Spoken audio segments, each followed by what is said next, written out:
Hello friends, welcome to Divya's creative finger. आज के इस वीडियो में मैं बात करूंगी एक बहुत खूबसूरत प्लांट की, जिसका की नाम है क्रोटॉन्स। क्रोटॉन्स बहुत सारी वैरायटीज़ में आते हैं और बहुत सारे शेप, कलर और साइजेज में इसकी पत्तियां आती हैं। कुछ की पत्तियां चौड़ी होती हैं, ट्विस्टेड होती हैं और इसके अलावा पतली होती हैं। और ये प्लांट बहुत ही कलरफुल है।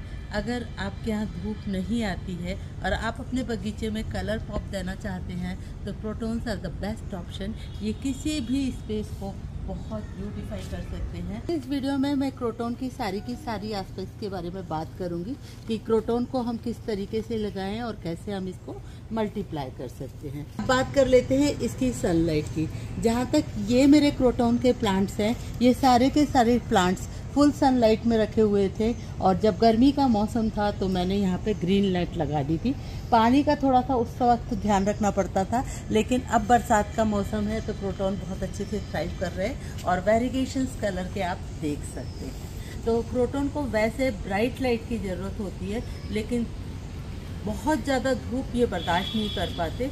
2 से 3 घंटे की मॉर्निंग सनलाइट अगर इन्हें मिलती है तो ये ज़्यादा अच्छे से थ्राइव करते हैं और ब्राइट लाइट इन्हें सब जगह चाहिए। तो वरांडे वगैरह में भी हम क्रोटॉन्स आसानी से लगा सकते हैं। हाइट इनकी काफ़ी अच्छी जाती है, 3-3, 4-4 फीट के क्रोटॉन भी मैंने देखे हैं। ये करीबन 2.5 फीट के क्रोटॉन है और एस्टैब्लिश प्लांट है। ये पुराने क्रोटॉन्स हैं मेरे, तो काफ़ी एस्टैब्लिश हैं। इसके अलावा क्यारी में क्रोटॉन लगाने के लिए, जहाँ बहुत धूप नहीं आती है, बहुत अच्छा ऑप्शन है कि आप क्रोटॉन से अपनी क्यारियाँ सजाइएगा, जिससे कि वो फूलों की कमी को पूरा कर देते हैं। वाटरिंग की जब बात आती है तो वाटरिंग के लिए आपको इसको वाटरिंग भरपूर करनी होती है। वाटरिंग आप तब कर लें जबकि प्लांट की मिट्टी की टॉप लेयर सूख जाए। अच्छा, क्रोटॉन के केस में ऐसा होता है कि अगर आपने इसकी वाटरिंग मिस की है या प्लांट को पानी की ज़रूरत है तो ऊपरी जो पत्तियां हैं वो विल्ट होने लगती है, अपने आप मुरझाई दिखाने लगती हैं। तो आपको पता चल जाता है कि मेरे पौधे को पानी की ज़रूरत है। पर ऐसी नौबत आप बार बार नहीं आने दें। आप एक शेड्यूल बना लेते हैं तो क्रोटॉन आराम से थ्राइव करते हैं, कोई इनमें परेशानी नहीं होती। अब बात करते हैं कि क्रोटॉन को हम लगाएं कैसे। तो क्रोटॉन बहुत ही वर्सटाइल प्लांट है, अलग अलग साइज के आप पॉट्स में इसे लगा सकते हैं। ये देखिएगा, मैंने डक प्लांटर में क्रोटॉन लगा रखा है, बहुत अच्छे से चलेगा ये। और इसके अलावा एक छोटे से प्लांटर में भी क्रोटॉन लगा रखा है। क्रोटॉन के वेरिगेशन के लिए एक बात ये आती है कि जब इसे आप बिल्कुल छांव में रख देते हैं तो इसमें वेरिगेशन कम आते हैं, लेकिन इसे जब ब्राइट लाइट मिलती है, धूप नहीं मिलती है लेकिन ब्राइट लाइट मिलती है, तो इसके वेरिगेशंस बहुत खूबसूरती से निकल कर आते हैं। हालांकि क्रोटॉन में फ्लावरिंग भी होती है, ये देखिएगा, ये फ्लावरिंग होने वाली है, लेकिन इसकी फ्लावरिंग जो होती है वो नेग्लिजिबल होती है। बहुत सुंदर इसके फ्लावर्स नहीं होते तो हम लोग निकाल ही देते हैं ज़्यादातर, या लगे भी रहने दें तो कोई हर्ज नहीं होता है। किस तरीके से हम नर्सरी से लाए हुए क्रोटॉन को लगा सकते हैं, इसके लिए बात करें। क्या है, ये करीबन नर्सरी वाला ही पॉट है, 5 इंची का पॉट है और इसमें जो सॉइल मिक्सचर मैंने डाला है वो सॉइल मिक्सचर है 1 हिस्सा मिट्टी, 1 हिस्सा खाद और 1 हिस्सा इसमें रिवर सैंड ली है। ये बाहर भरा हुआ गमला रह गया था मेरा, इसलिए ये मिट्टी बहुत चिकनी हो रही है, और नहीं तो इसमें काफ़ी वेल ड्रेन्ड ये मिट्टी है। अच्छा, इस तरह की मिट्टी बनाने के साथ साथ इसमें हम नीम खली 1 मुट्ठी ज़रूर डाल देते हैं, क्योंकि क्रोटॉन जो है वो थोड़ा सा सेंसिटिव प्लांट है और इसमें फंगस वगैरह काफ़ी जल्दी लगती है, एफिड्स, स्पाइडर माइट्स, तो नीम खली में कंपलसरीली डालती हूँ।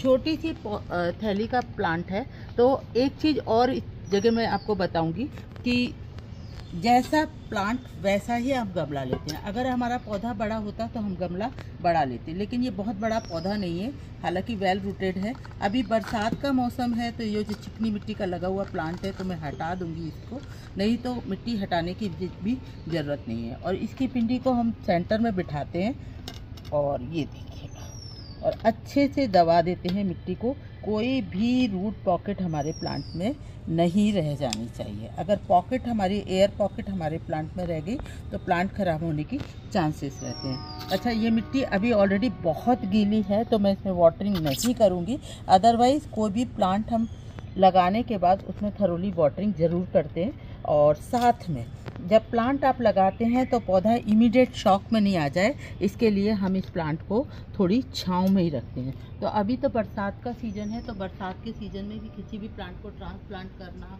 या फिर रीपॉट करना बहुत आसान होता है, इसलिए इतनी दिक्कत नहीं है।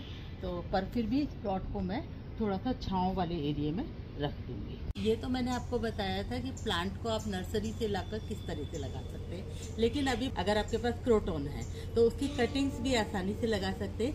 कटिंग लगाने का वैसे बेस्ट टाइम फरवरी होता है, लेकिन मानसून में भी कटिंग बहुत अच्छे से लग जाती है। ये कटिंग से क्रोटोन किस तरीके से लगाते हैं ये जान लेते हैं। ये देखिएगा, ये मेरा क्रोटोन है और इसकी मैंने ले ली है एक कटिंग हमेशा शार्प कोर्नर से काटते हैं और 45 डिग्री का कट लगाते हैं। ये मैं फिर से आपको लगाना बता रही हूँ। एक स्ट्रोक में आपका कट लगना चाहिए और 45 डिग्री का आपका कट होना चाहिए। ये कटिंग करने के बाद मैंने इसकी देखेंगे आप सारी की सारी पत्तियां हटा दी है। सिर्फ एक या दो पत्ती मैं रखूँगी जिससे कि मेरे कटिंग में फोटोसिंथेसिस प्रोसेस चलता रहेगा। बाकी कट पत्तियां हटा दी हैं। इसको आप रूटिंग हार्मोन लगाएं तो बहुत अच्छी बात है, या फिर आप दालचीनी और शहद भी मिला के डिप कर सकते हैं, और नहीं तो ये एलोवेरा का जेल है। एलोवेरा की लीफ में मैंने इसे लगाया और मैं इसी गमले में अपनी कटिंग लगा दूंगी। मेरी आदत है कि मैं अपनी कटिंग्स को इसी तरह से चलते फिरते लगाती हूँ, स्पेसिफिक पॉट नहीं रखती, तो मेरी कटिंग्स अभी बरसात का मौसम है आसानी से चल जाती है। और कटिंग को आप अच्छे से दबाइएगा, अच्छे से दबाएंगे तो उसमें कोई भी एयर पॉकेट नहीं रह जाना चाहिए। 1-1.5 इंच मैंने करीबन कटिंग को दबा दिया है। तो इस तरह से आप मल्टीपल कटिंग लगाइएगा। आप जब मल्टीपल कटिंग लगाते हैं तो 70-80% कटिंग आपकी सक्सेसफुल हो जाती है। अगर आपके पास प्लांट है तो आप कटिंग से भी क्रोटोन को लगा सकते हैं। अब बात कर लेते हैं हम क्रोटोन के पेस्ट अटैक की। तो क्रोटोन थोड़ा सा सेंसिटिव प्लांट है, इसमें मिलीबग्स, एफिड्स वगैरह के अटैक होते हैं, स्पाइडर माइट का अटैक भी होता है। तो इसके लिए आपको करना यह है कि रेगुलर बेसिस पे आप कीजिएगा नीम ऑयल का स्प्रे। आजकल एमल्सिफायर नीम ऑयल मार्केट में आते हैं जिसमें सोप वगैरह आराम से मिला रहता है। तो 1 चम्मच 1 लीटर पानी में घोल के और रेगुलर बेसिस पे आप स्प्रे कीजिएगा।